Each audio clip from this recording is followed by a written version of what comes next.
Boa tarde.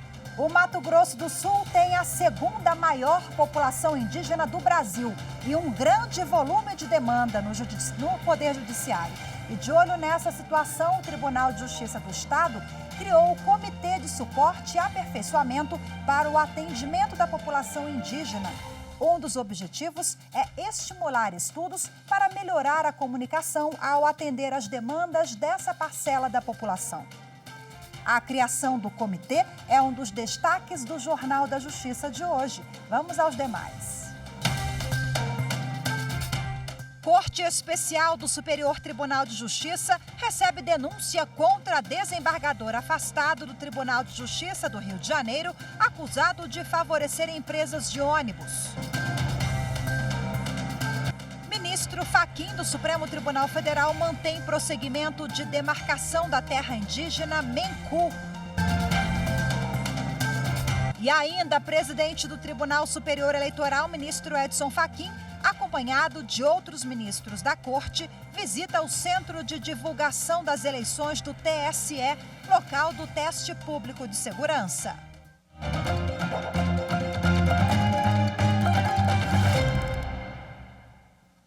A Corte Especial do Superior Tribunal de Justiça recebeu denúncia contra desembargador afastado do Tribunal de Justiça do Rio de Janeiro, Mário Guimarães Neto, acusado de favorecer empresas de ônibus. Por unanimidade, a Corte Especial decidiu receber denúncia contra o desembargador afastado do Tribunal de Justiça do Rio de Janeiro, Mário Guimarães Neto, pelo suposto recebimento de vantagens financeiras em troca de decisões favoráveis a empresas ligadas à Federação das Empresas de Transportes de Passageiros do Estado do Rio de Janeiro. As investigações que levaram à denúncia do Ministério Público Federal tiveram origem em desdobramentos das operações Descontrole e Quinto do Ouro. Mário Guimarães Neto se tornou réu pelos crimes de corrupção passiva qualificada em concurso de pessoas, evasão de divisas em concurso de pessoas e em continuidade delitiva e lavagem ou ocultação de bens em concurso de pessoas. A defesa alegou, entre outras teses, violação ao princípio do juiz natural. A relatora do caso, ministra Isabel Galotti, considerou que o Ministério Público Federal demonstrou a presença de indícios mínimos sobre a materialidade dos crimes e a autoria. Segundo a relatora, a ação penal e as operações policiais tratam de delitos de corrupção ativa e passiva praticados em um mesmo contexto fático, e a acusação de que o desembargador recebeu vantagem indevida dos dirigentes da Federação das Empresas de Transportes de Passageiros do Estado tem inegável conexão intersubjetiva com as vantagens indevidas supostamente distribuídas por esses dirigentes a outros agentes públicos, com base no artigo 76 do Código de Processo Penal. Assim, a Corte Especial prorrogou por 1 ano o prazo de afastamento do desembargador e rejeitou embargos de declaração da defesa contra a decisão que afastou o acusado do exercício do cargo. Com a autorização da Justiça, a Polícia Federal deflagrou hoje uma operação de combate à pirataria, contrabando e lavagem de dinheiro no oeste do estado de Santa Catarina. A operação, batizada de Fake Toys, apura práticas ilícitas de comércio exterior à pirataria. A investigação começou em 2020 com a apreensão de bonecos de pelúcia importados da China que eram vendidos nas ruas de São Paulo. A empresa da marca original desconfiou de uma possível pirataria e apresentou amostras das mercadorias na delegacia da Polícia Federal em Dionísio Cerqueira, interior de Santa Catarina, cidade onde ficava a empresa responsável pela importação dos produtos falsos. Além das buscas, a decisão judicial da Vara Federal de Chapecó, também em Santa Catarina, autorizou quebra de sigilo bancário, fiscal e de mensagens de celular e determinou a suspensão das atividades da empresa envolvida. A investigação constatou que os donos da empresa tinham histórico de fraudes e já haviam sido alvo em outras operações. O grupo também fez centenas de movimentações financeiras suspeitas que somavam 170 milhões de reais. O Tribunal Superior Eleitoral e o Spotify agora são parceiros contra a desinformação. A ideia é garantir a legitimidade e a integridade das eleições gerais de outubro. O acordo vale até o dia 31 de dezembro. Bom, essa parceria ela prevê diversas atividades que o serviço de streaming de música disponibilize um recurso online que vai servir como um centro para informações importantes sobre o processo eleitoral no Brasil. Também será criado um link para direcionar as pessoas à página oficial do TSE na internet. E tem mais, o Spotify vai divulgar conteúdos confiáveis e distribuir materiais sobre serviços da Justiça Eleitoral. Ainda sobre as eleições, o presidente do Tribunal Superior Eleitoral, ministro Edson Fachin, acompanhado de outros ministros da Corte, visitou hoje o Centro de Divulgação das Eleições do TSE. É no local que ocorre a fase de confirmação do teste público de segurança. O ministro também concedeu uma entrevista coletiva. E vamos direto ao TSE falar ao vivo com a repórter Renata Gorga, que tem todos os detalhes. Olá, Renata, seja muito bem-vinda. Boa tarde para você. Oi, Rafaela. Boa tarde a você e a quem nos acompanha. Durante a entrevista coletiva de imprensa, o presidente do Tribunal Superior Eleitoral, ministro Edson Fachin, comentou sobre os 5 planos de ataque que tiveram sucesso no teste público de segurança durante a primeira etapa, que ocorreu em novembro. Eles estão relacionados ao boletim de urna, ao painel frontal da urna eletrônica, à entrada do fone de ouvido da urna e também à rede de transmissão de dados da Justiça Eleitoral. Ele aproveitou para reforçar o convite a qualquer brasileiro maior de 18 anos para participar do teste público de segurança e tentar identificar se existe algum ponto de melhoria no sistema eletrônico de votação. Ele também agradeceu aos investigadores que agora voltaram ontem e seguem até amanhã no trabalho para tentar identificar se todos os pontos de melhoria foram de fato feitos pelo Tribunal Superior Eleitoral. Ele também garantiu que as eleições no dia 2 de outubro vão ser livres e seguras e reforçou o convite para os membros, para os integrantes da Comissão de Transparência Eleitoral e do Observatório de Transparência Eleitoral visitarem este espaço onde ocorrem os trabalhos do teste público de segurança. E também pediu que eles acompanhem todas as etapas de auditoria do processo do sistema eletrônico de votação como um todo. Mais cedo, o ministro Fachin também fez algumas visitas à sala da Comissão Avaliadora do Teste Público de Segurança e a este espaço onde ocorrem esses trabalhos. Ele cumprimentou os investigadores, reforçou também a importância dessa contribuição que eles prestam à Justiça Eleitoral e, mais uma vez, também agradeceu à imprensa, que sempre colabora para esclarecer todas as questões da Justiça Eleitoral para que essas eleições sejam ainda mais seguras. Eu volto com você. Maravilha, muito obrigada mais uma vez, Renata. Tchau, tchau. E você vai ver a seguir, Tribunal de Justiça de Mato Grosso do Sul cria um comitê de suporte e aperfeiçoamento para o atendimento da população indígena. As informações em instantes. A importância da TV Justiça é levar informação não só para os operadores de direito, com diversos cursos de fácil acesso para nós advogados e estudantes, debates de extrema relevância, julgados que a gente pode acompanhar, mas também para levar informação para dentro da casa do cidadão, que é tão carente de informações jurídicas sobre os seus direitos e deveres.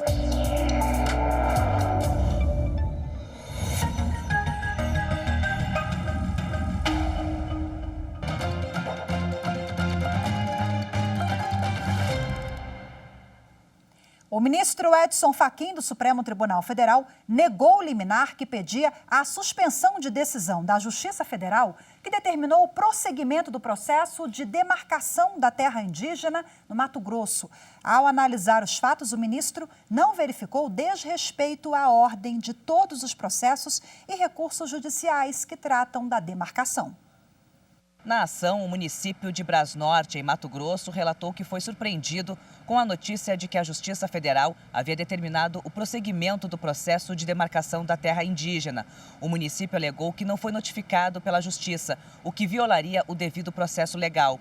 Argumentou ainda que a ampliação da terra indígena incomoda os donos e ocupantes atuais das terras, que estariam nelas de forma regular desde antes da Constituição de 1988. O ministro Edson Fachin, relator do caso, esclareceu que o pedido de liminar questiona ações administrativas administrativas que envolvem a demarcação sem prejuízo dos direitos territoriais dos povos indígenas. O STF havia determinado a suspensão de todos os processos e recursos judiciais que tratam da demarcação até o fim da pandemia. Por esse motivo, a decisão da Justiça Federal em Mato Grosso de continuar com a demarcação não descumpriu a decisão do STF e também assegurou os direitos territoriais dos indígenas. O Tribunal de Justiça de Mato Grosso do Sul criou um comitê para preparar magistrados e servidores do Judiciário para o atendimento em causas relacionadas aos povos indígenas. O objetivo é ter uma compreensão maior da realidade desses povos ao julgar os casos. O estado de Mato Grosso do Sul tem a segunda maior população indígena do Brasil e um grande volume de demanda no judiciário. Por isso, o Tribunal de Justiça do Estado criou o Comitê de Suporte e Aperfeiçoamento para o atendimento da população indígena.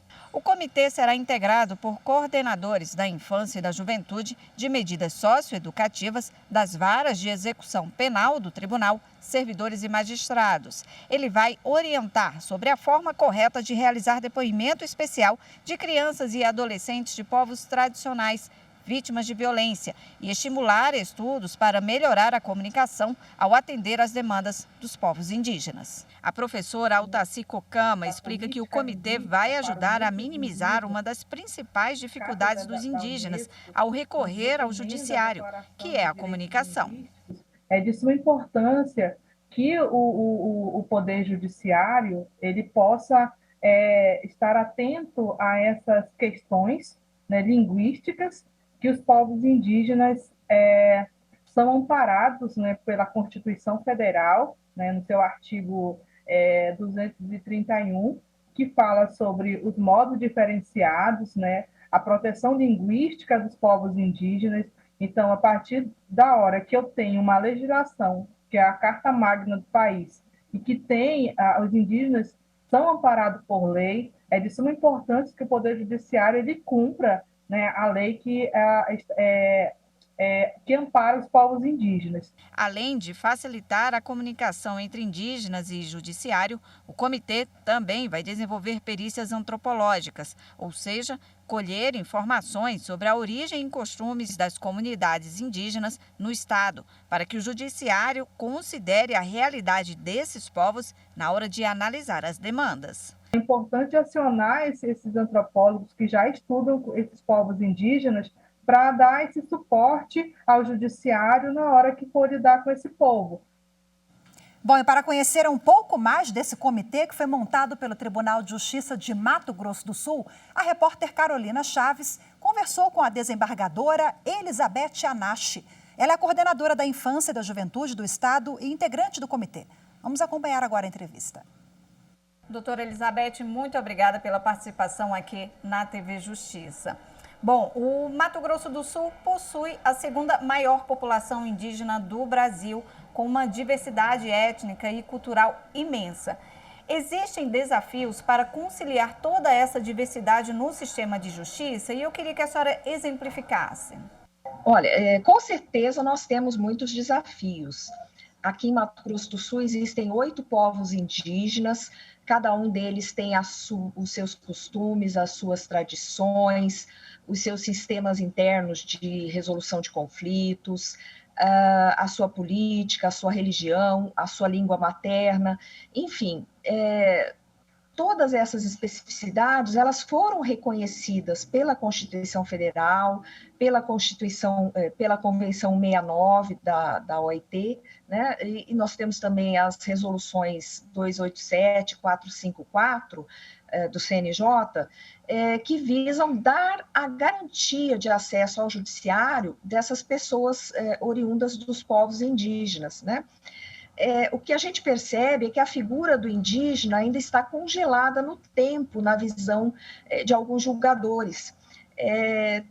Nós vemos hoje muitas decisões que ainda indeferem pedidos de perícia antropológica, indeferem a utilização de intérpretes nos depoimentos, tudo baseado naquela concepção integracionista de que o índio, se ele já usa celular, se ele tem RG, ele é aculturado e já está integrado à sociedade, deixou de ser índio, né? Então, o maior desafio é mudar essa mentalidade. Por isso, seria muito importante, então, a criação desse comitê para atender a população indígena, justamente para atender essas demandas e também adaptar o judiciário, né, de que mudou e mesmo assim essa população não deixou de ser indígena. É isso? Exatamente isso, você resumiu bem.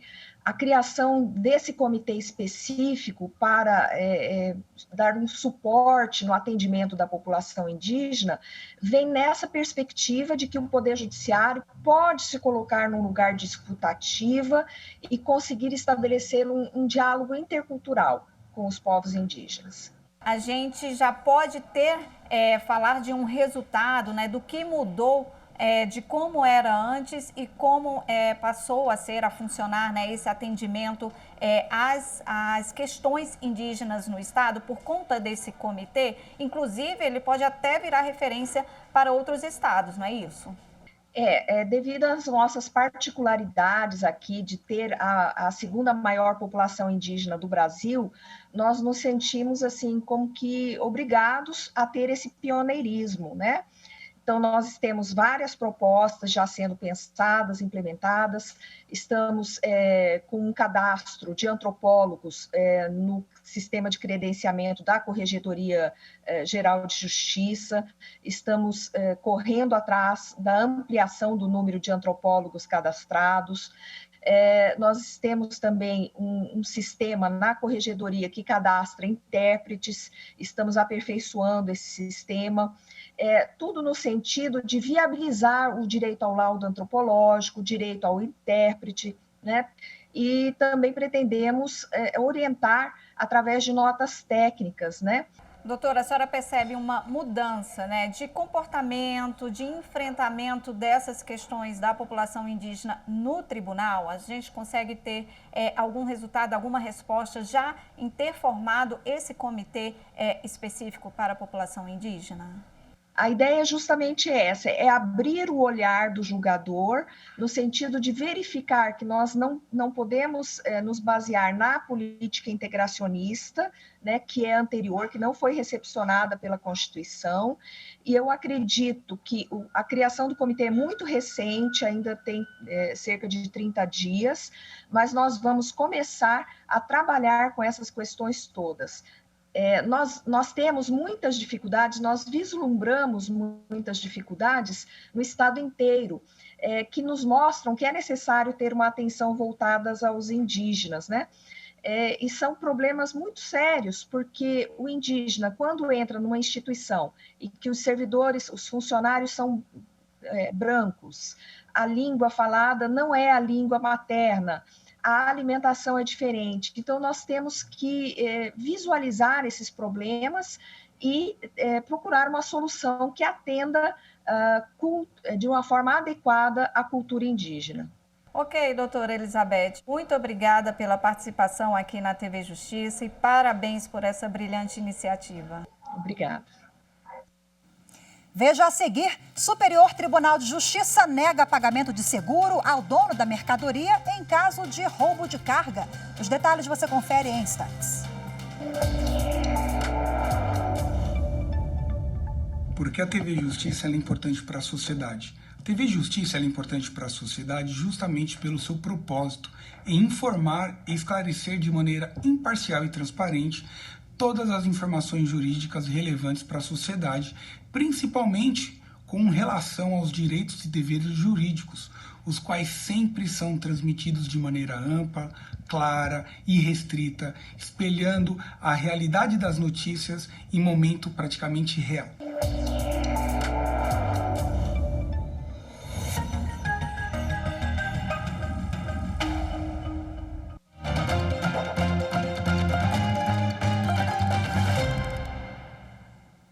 O Ministério Público Federal enviou ofícios à Agência Nacional de Mineração, ao governo de Rondônia e à Secretaria de Estado do Desenvolvimento Ambiental do Estado para solicitar informações sobre a exploração de terras raras. Os documentos foram encaminhados depois de o Ministério Público Federal tomar conhecimento por meio da imprensa da instalação de uma empresa canadense no município de Ariquemes, em Rondônia.